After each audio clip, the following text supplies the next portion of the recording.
नमस्कार, मैं हूँ रेखा तनेजा। जायका कुकिंग में आपका स्वागत है। मैं आज आपको सिखाने जा रही हूँ रोस्टेड पनीर विद सालसा। इसके लिए हमें चाहिए 200 ग्राम पनीर, एक टमाटर, एक शिमला मिर्च, एक प्याज, शुगर, ऑयल, हरा धनिया, नींबू का रस, नमक, लाल मिर्च पाउडर, काली मिर्च पाउडर, जीरा पाउडर और गार्लिक पाउडर। अब हम एक बाउल लेंगे, उसमें डालेंगे टमाटर, प्याज, लाल मिर्च पाउडर, काली मिर्च पाउडर, हरा मिर्च, हरा धनिया, नींबू का रस और 1 चम्मच चीनी। इसे हम मिक्स करेंगे और इसे हम ठंडा करने के लिए फ्रिज में रखेंगे। अब हम एक बाउल लेंगे, उसमें डालेंगे पनीर, शिमला मिर्च और प्याज, आधा चम्मच लाल मिर्च पाउडर, आधा चम्मच काली मिर्च पाउडर, आधा चम्मच गार्लिक, नमक टेस्ट के हिसाब से, जीरा पाउडर, 2 चम्मच ऑयल।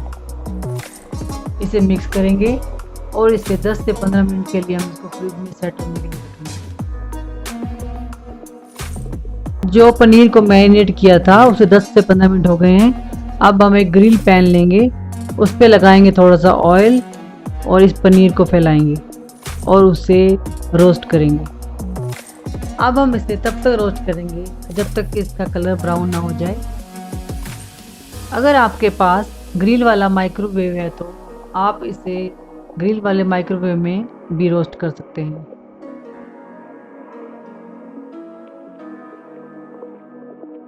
अब हम चपाती के ऊपर पहले रोस्टेड पनीर रखेंगे, उसके ऊपर 1 चम्मच सालसा रखेंगे और चपाती को फोल्ड करेंगे और इसे हम फॉइल पेपर में रैप करेंगे और सर्व करेंगे टमाटो सॉस, ग्रीन चटनी और सालसा के साथ।